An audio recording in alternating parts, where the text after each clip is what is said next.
오늘 하나의 말씀 연복음 13장 31절에서 38절의 말씀입니다. 그가 나간 후에 예수께서 이르시되 지금 인자가 영광을 받았고 하나님도 인자로 말미암아 영광을 받으셨도다. 만일 하나님이 그로 말미암아 영광을 받으셨으면 하나님도 자기로 말미암아 그에게 영광을 주시리니 곧 주시리라. 작은 자들아, 내가 아직 잠시 너희와 함께 있겠노라. 너희가 나를 찾을 것이나 일찍이 내가 유대인들에게 너희는 내가 가는 곳에 올 수 없다고 말한 것과 같이 지금 너희에게도 이르노라. 새 계명을 너희에게 주노니 서로 사랑하라. 내가 너희를 사랑한 것 같이 너희도 서로 사랑하라. 너희가 서로 사랑하면 이로써 모든 사람이 너희가 내 제자인 줄 알리라. 시몬 베드로가 이르되 주여 어디로 가시나이까? 예수께서 대답하시되 내가 가는 곳에 내가 지금은 따라올 수 없으나 후에는 따라오리라. 베드로가 이르되 주여 내가 지금은 어찌하여 따라갈 수 없나이까? 주를 위하여 내 목숨을 버리겠나이다. 예수께서 대답하시되 내가 날 위하여 내 목숨을 버리겠느냐? 내가 진실로 진실로 내게 이르노니 닭 울기 전에 내가 3번 나를 부인하리라. 아멘. 감사합니다.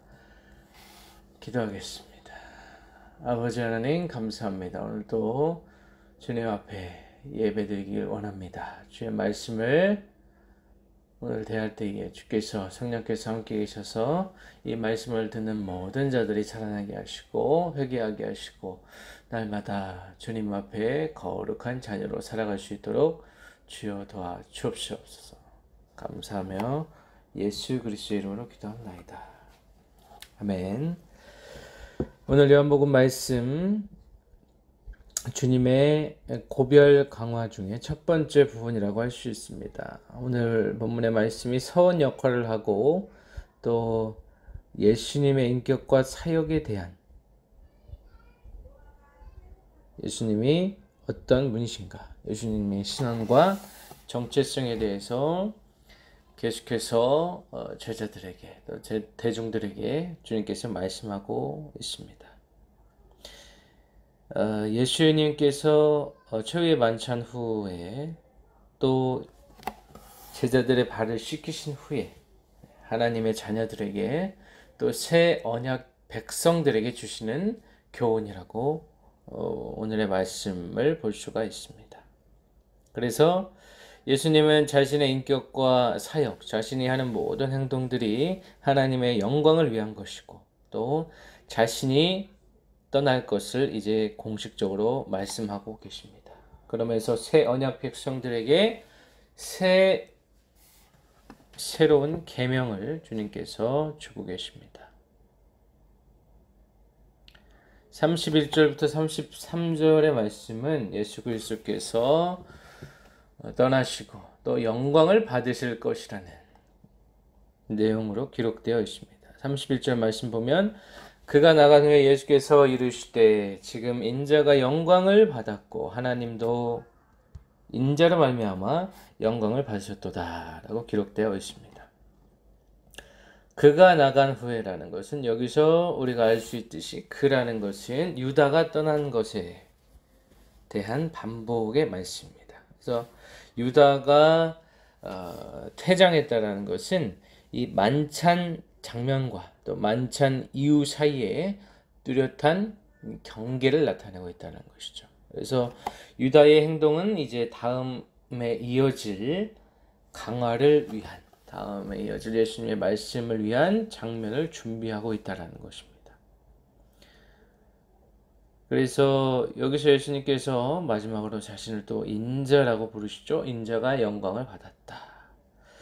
인자라는 표현은 예수님의 인격과 사역 안에서 표현된 능력과 권위와 영광을 묘사하는 단어가 인자라고 볼 수 있습니다. 예수님의 능력과 권위와 영광을 함축적으로 이제 표현하고 있는 것이 인자라는 것입니다. 지금 인자가 영광을 받았다라고 했을 때 이 지금이라는 것은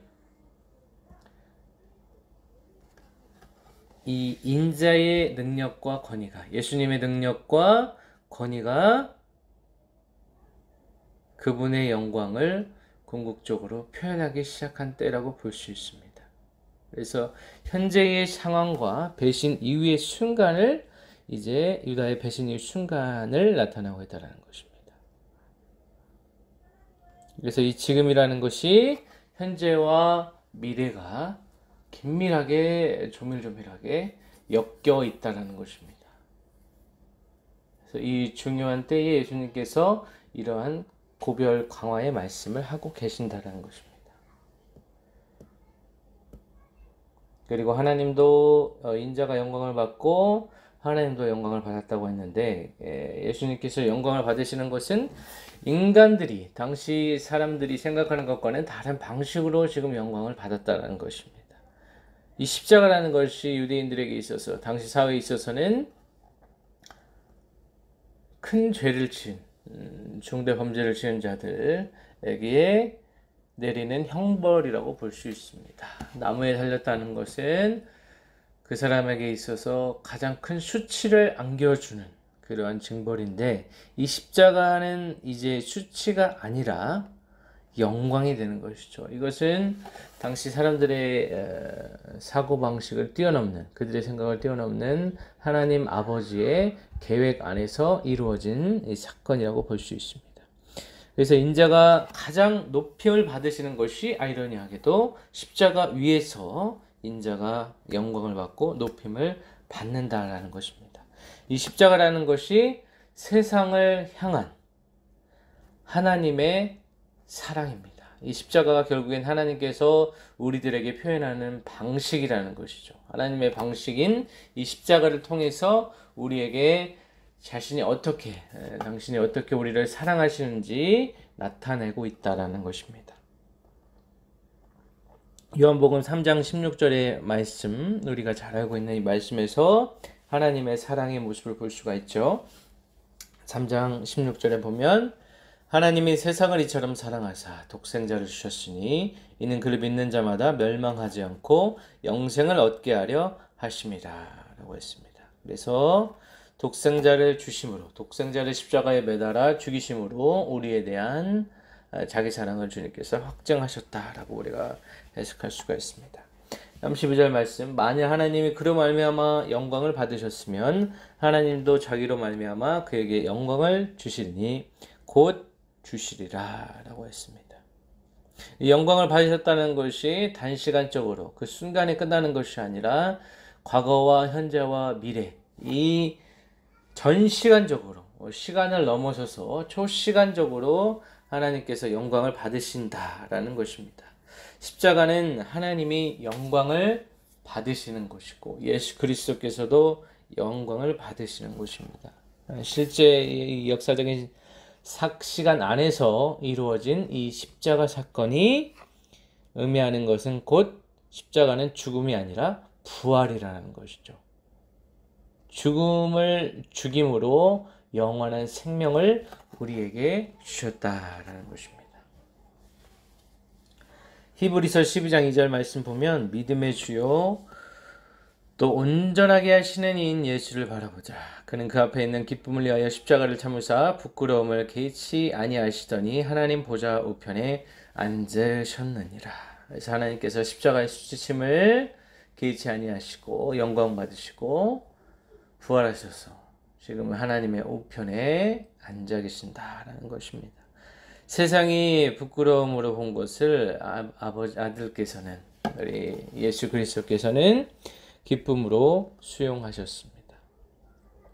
33절, 작은 자들아 내가 아직 잠시 너희와 함께 있겠노라. 너희가 나를 찾을 것이나 일찍이 내가 유대인들에게 너희는 내가 가는 곳에 올 수 없다고 말한 것과 같이 지금 너희에게도 이르노라 라고 했습니다. 예수님께서 이제 떠나실 시기가 가까이 왔다라는 것입니다. 예수님께서 떠나신다는 것은 아들이 영광을 받으신다는 것이죠. 이 고별설교를 통하여서 주님께서 자신이 떠나시는 것을 우리에게 맞추어서 우리가 이해할 수 있도록, 또는 이해할 수 없더라도 자신이 떠나시는 것을 설명하고 계십니다. 예수님이 떠나시는 것은 결국 성령을 우리에게 주신다라는 것이죠. 그래서 영과 진리로 하나님과 관계를 맺는 진정한 하나님의 백성들이 되어야 할 때가 다가왔다라는 말로 해석할 수가 있습니다. 그래서 빛을 따라서 빛의 자녀들이 따라야 하는 새로운 방식의 삶을 우리에게 주님께서 허락하시겠다. 새로운 존재 양식으로 너희는 이제 살아가야 한다라는 것을 말하고 있습니다. 34절, 35절은 주님께서 서로 사랑하라는 새 계명을 우리에게 주십니다. 34절 새 계명을 너희에게 주노니 서로 사랑하라. 내가 너희를 사랑한 것 같이 너희도 서로 사랑하라 라고 했습니다. 이 사랑이라는 것은 구약 시대에도 하나님과 구약 백성들 사이에서 토대를 이루는 그 근간을 이루는 일종의 원칙 또 근본이었습니다. 예수님의 사랑도 제자들이 서로 사랑하고 또 예수님을 믿는 사람들이 서로 사랑하고 예수님과 사랑의 관계 속에서 살아가야 될 것을 나타내고 있습니다. 서로 사랑하라는 것은 결국 하나님을 사랑하고 이웃을 사랑하라는 것이고 이것이 온 율법을 이루는 마스터키가 될 것입니다. 우리의 삶 속에 모든 문제의 해결 지점도 바로 우리가 하나님을 사랑하지 못하고 이웃을 사랑하지 못해서 오는 그 여러 가지 갈등 상황에 우리가 놓일 수밖에 없다는 것입니다. 기본적으로 먼저 하나님과의 관계, 이 사랑의 관계가 밀접하게 친밀하게 설정되어 있지 않다면 당연히 우리 주변에 같이 살아가는 사람들과도 갈등을 일으킬 수밖에 없습니다. 왜냐하면 하나님으로부터 오는 이 하늘의 양식, 하늘의 은혜를 우리가 충분히 받아 누리고 하나님의 사랑을 받아야지만이 이 사랑을 받은 자만이 진정한 사랑을 우리 이웃들에게 전파하며 사랑을 실천하며 살아갈 수 있는데 하나님께로부터 오는 이 사랑이라는 은혜를 우리가 받지 못하게 된다면 다른 사람을 대할 때 굉장히 어렵고 그 사람의 단점, 약점, 허물만 자꾸 보이게 되는 것이 인간의 본성입니다. 인간의 본성을 거스를 수 있는 것이 바로 하나님의 은혜밖에 없다는 것을 우리가 우리 인생을 통하여서 우리는 충분히 깨달았습니다. 그래서 주님께서 35절의 말씀도 너희가 서로 사랑하면 이로써 모든 사람이 너희가 내 제자인 줄 알리라 라고 했습니다. 그래서 서로 사랑할 때 너희가 바로 예수 그리스도를 따르는 자들이구나 라고 모든 사람이 알게 될 것이라는 것입니다. 이 사랑이라는 것이 결국에 하나님 백성이 지닌 정체성이다 라고 볼 수가 있습니다. 그래서 모든 사람을 위하고 제자들의 신원을 나타내기 위한 가장 좋은 방법이 바로 사랑이라는 것입니다. 그래서 사랑의 섬김을 받은 자들이 또 사랑을 실천하고 또 이들이 다른 사람을 사랑하고 이로써 모든 사람들이 사랑의 관계 속에서 살아갈 때 예수님의 말씀 위에서 사랑의 관계로 살아갈 때 이것이 진정 하나님께서 우리에게 원하시는 삶의 양식이다라고 우리가 깨달음을 받아야 될 줄로 믿습니다. 그래서 우리가 지금 가지고 있는 여러 가지 문제와 갈등의 이 소지, 이러한 모든 것들을 해결할 수 있는 것이 다른 사람을 예수 그리스도의 마음으로, 긍휼의 마음으로 다른 사람들을 바라보았을 때 대부분의 이런 갈등 상황이 해결될 수 있다라는 것입니다. 36절, 38절에 보면 베드로의 배신에 대한 주님의 예언이 나와 있는데 36절 보면 시몬 베드로가 이르되 주여 어디로 가시나이까? 예수께서 대답하시되 내가 가는 곳에 내가 지금은 따라올 수 없으나 후에는 따라온다 라고 주님께서 말씀하고 있습니다. 그래서 시몬 베드로는 굉장히 급한 다혈질적인 성격과 또 감정이 앞서는 모습, 또 자신의 어떤 말을 하고 있는지조차 모르는 가운데 주님께 얘기하고 있고, 주님은 이제는 계시적으로 주님께서 앞으로 당하게 되실 또 영광을 받게 되시기 때문에 주님께서는 이런 말씀을 하고 계십니다. 베드로가 지금은 따를 수 없으나 후에는 따라오리라는 것. 이것은 예수님께서 자신과 베드로를 구분하지 않으시고 베드로를 장차 주님의 나라로 초대하는 일종의 초청 양식으로 우리가 볼 수가 있습니다. 37절 베드로가 이르되 주여 내가 지금은 어찌하여 따라갈 수 없나이까 주를 위하여 내 목숨을 버리겠나이다. 베드로의 반응이 나오고 있습니다.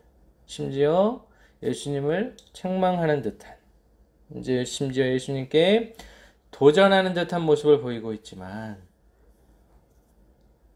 예수님이 어디로 가시는지 또 그분이 왜 가시는지 베드로는 알지 못했습니다. 베드로의 모습이 바로 우리의 모습인 것 같습니다. 우리의 문제가 해결되지 않는다고 해서 감정적으로 주님께 항변하고 불평, 불만을 늘어놓으면서 자신의 문제의 해결만을 위해서 급급하고 그 문제를 위해서 끊임없이 매달리는 우리의 모습을 보는 것 같습니다. 하지만 예수님께서 단호하게 말씀하시죠. 오늘 마지막 38절에 보면 예수께서 대답하시되 내가 날 위하여 내 목숨을 버리겠느냐. 내가 진실로 진실로 내게 이르노니 닭 울기 전에 내가 3번 나를 부인하리라 라고 했습니다. 예수님의 강력한 꾸짖음이라고도 볼 수 있습니다. 그분이 오신 목적을 위협하는 이 행동에 대해서 주님께서 대처하고 있습니다. 베드로가 예수님을 대신하여 목숨을 버리면 이것이 무슨 의미가 있겠습니까? 죄인이 목숨을 버린 듯 무슨 의미가 있겠습니까? 예수 그리스도께서 우리 모든 죄를 위하여 죽으셔야지만이 의미가 있는 것이고 그 안에서 영생이 우리에게 임하게 되는 것입니다. 베드로의 도전은 일종의 하나님께 받은 예수님의 사명을 좌절시키는 역할을 하고 있습니다. 제자들은 주님의 말씀을 먼저 들어야 됩니다. 또 베드로가 예수님의 말을 전혀 이해하지 못하고 이 무지 속에서 한 말에 대해서 주님께서 다 굵기 전에 완전히 3번이라는 것은 숫자적으로 1번, 2번, 3번 이렇게 부인한다 라고도 볼 수 있지만 이 3번이라는 것은 완전히 예수님을 부인했다라는 의미로 우리가 해석할 수 있습니다. 결국 그렇게 되었죠. 네. 말씀을 맺겠습니다. 오늘 주님께서 곧 떠나신다는 것, 또 사랑 하나는 새로운 계명, 그리고 제자도가 무엇인가, 예수님을 따라가는 길이 무엇인가에 대해서 말씀해 주고 계십니다. 우리는 이 땅에 왜 살아가야 되는가? 주님의 제자로 살아가기 위해서는 어떤 삶의 양식을 가지고 살아가야 되는가? 결국에는 이 사랑이라는 하나님의 사랑이라는 이 성품 위에 우리가 살아가야 하고 이 사랑이라는 성품 위에 모든 자들이 하나님의 사랑에 덧입혀서 또 다른 사람을 사랑하고 자신의 목숨을 내놓을 정도로 다른 사람을 사랑할 때 그때에 그것이 진정 제자의 삶이라고 주님께서 말씀하고 계십니다. 하지만 이 시대는 개인주의 또 이기주의로 점철된 사회가 아닌가 생각해 봅니다. 나만 아니면 돼라는 삶의 양식을 가지고 살아가는 사람들이 대부분입니다. 그리고 나에게 피해가 오지 않는 이상 무관심으로 일관하며 살아가는 사람들이 많습니다. 하지만 우리 그리스도인들은 그렇게 살아가서는 안 됩니다. 시대의 이 큰 조리 속에서 우리는 그 반대 방향으로 우리는 나아가야 될 줄로 믿습니다. 주님께서 죄 많은 우리를 위하여서 자신의 목숨을 버리셨던 것처럼 우리는 이 시대에 다른 사람을 위해서 목숨을 버릴 수는 없지만 그 정도의 마인드를 가지고 그 정도의 섬김과 헌신의 자세로 예수님을 다른 사람에게 전하고 그 사람을 사랑하게 된다면 그 사람이 어찌 예수님을 영접하지 아니하고 불신의 길로 나아갈 수 있겠습니까? 그렇게 살아내기 위해서는 우리가 먼저 예수님의 사랑을 충분히 받아서 그 사랑으로 충만해져서 이제 다른 사람에게 예수님의 사랑을 전할 수 있는 성령 충만이 먼저 임해야 될 줄로 믿습니다. 우리의 경험과 의지와 노력으로는 반드시 한계에 부딪혀서 우리는 좌절하고 또 우울증에 빠지고 또 무기력에 빠져서 하루하루 살아가기 힘든 모습을 보이는 것이 바로 인간의 본성, 인간의 한계라고 볼 수가 있습니다. 우리의 출처와 근거가 무엇인가? 우리는 하나님의 주권 아래서 그분의 목적과 계획 안에서 살아갈 때만이 가장 잘 살아가고 있는 인생이다. 세상이 어떤 가치관을 가지고 우리를 판단하든지 그것이 중요한 것이 아니고 하나님께서 우리를 바라보셨을 때 너는 지금 어떻게 살아가고 있느냐, 내 말씀 안에서 나의 사랑 안에서 나의 평안 안에서 살아가고 있느냐, 아니면 바닷물을 끊임없이 먹으면서 목마르다 불평하는 사람과 같이 살아가고 있지는 않은지 우리의 삶을 뒤돌아볼 필요가 있습니다. 허무한 것, 썩어 없어질 것, 또 중독과 음란과 자신의 욕망을 따라서 살아가는 것이 과연 어떠한 결과를 우리에게 가져오고 있는가? 우리는 먼저 생각해야 될 줄로 믿습니다. 주님께서 먼저 우리를 위해서 죽으시고 부활하시고 승천하셔서 지금은 하나님 우편에 앉아 계시고 또 우리와 함께 계시고 또 성령으로 우리와 날마다 동행하여 주고 계십니다. 이 성령 하나님 의지하여 살아가기를 원합니다. 그분의 충만한 은혜를 받아서 이제는 더 이상 세상에서 허우적대지 아니하고 이제는 당당하게 담대하게 하나님의 자녀라는 명예를 지키며 살아가기를 원합니다. 그러기 위해서는 먼저 우리가 정결하게 하나님 앞에 우리 이제 모든 더러운 죄를 씻어버리고 그 거룩한 보혈의 피로 머리부터 발끝까지 덮어서 이제는 다시 한번 거듭나는 날마다 거듭나는 삶을 우리는 영위해야 될 줄로 믿습니다. 그러면서 예수 그리스도 안에 거하는 것. 세상을 살아가다 보면 예수님을 부인하고 싶은 때가 많습니다. 부인해야 될 상황이 찾아올 때가 있습니다. 하지만 그리스도를 부인하는 것이 아니고 자신을 부인하는 삶. 나는 죽고 예수로 사는 삶을 살아가시기를 바랍니다. 그 안에서 예수님의 그 한 음성 한마디, 예수님의 그 따뜻한 한마디로 우리는 모든 괴로움에서 해방되고 모든 그 갈등 상황에서 우리는 해답을 찾을 줄로 믿습니다. 우리가 의지할 대상은 그 어느 것도 아니고 그 어떤 사람도 아니고 그 어떤 소유도 아니고 그 어떤 경험도 아니고 그 어떤 능력과 사람도 아니고 바로 예수 그리스도 한 분만으로 우리는 만족할 수밖에 없게 설계되어 있다는 것입니다. 우리를 창조하신 창조자의 목적대로 살아갈 때 우리는 이 세상에서 누릴 수 있는 가장 큰 기쁨과 평안과 안식 속에서 살아갈 수 있습니다.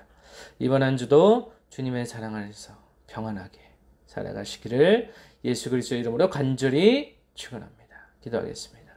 아버지여, 부족한 적인 말씀을 전했습니다. 이 땅을 살아가면서 우리가 바닷물을 퍼서 날마다 바닷물을 먹으면서 목마르다 불평하며 살아가는 인생이 아닌지 이 시간 깨닫게 하시고, 만약에 그런 인생을 살아가고 있다면 이제는 다시 돌이키고 회개하고 하나님의 거룩한 백성으로 다시 정결하게 거듭나서 날마다 중생하며 하나님의 은혜 가운데 살아갈 수 있도록 아버지여 도와주시옵소서. 인간의 나약한 능력을 의지하지 아니하고 인간의 한계에 부딪혀서 허우적대지 아니하고 쓰러져 있지 아니하고 날마다 세임 주시는 하나님의 은혜를 구하며 날마다 주님 앞에 말씀과 기도로 아버지 정진하는 인생, 그러한 바람직한 신앙생활의 모본을 보이며 날마다 다른 사람을 사랑하고 서로 사랑하라는 주님의 말씀을 기억하며 지키며 살아가는 우리 인생들 될 수 있도록 아버지여 도와주시옵소서. 성령께서 우리의 나약함 연약함 붙들어 주시옵시고 언제나 주님 뜻 안에 주님 안에 거할 수 있도록 아버지 안에 붙들어 주시옵소서. 우리 안에 모든 의상과 중독은 이 시간 예수 그리스도의 그 거룩한 피로 깨어지고 부서지고 사라질지어다. 아버지 하나님 역사하여 주시옵소서. 우리 안에 있는 모든 더러운 것들 이제 예수님 안에 다 토해내고 거룩한 주의 백성으로 살아갈 수 있도록 아버지의 사랑을 받으며 아버지의 사랑을 전하며 아버지의 사랑으로 살아가는 인생들 될 수 있도록 아버지의 영광을 위하여서 하나님의 백성 하나님의 그 백성이라는 이름답게 살아갈 수 있도록 주님의 영광 드러내며 나타내며 주님의 영광으로 살아가는 인생들 될 수 있도록 도와주시옵소서. 감사드리며 살아계신 예수 그리스도의 이름으로 기도하옵나이다. 아멘.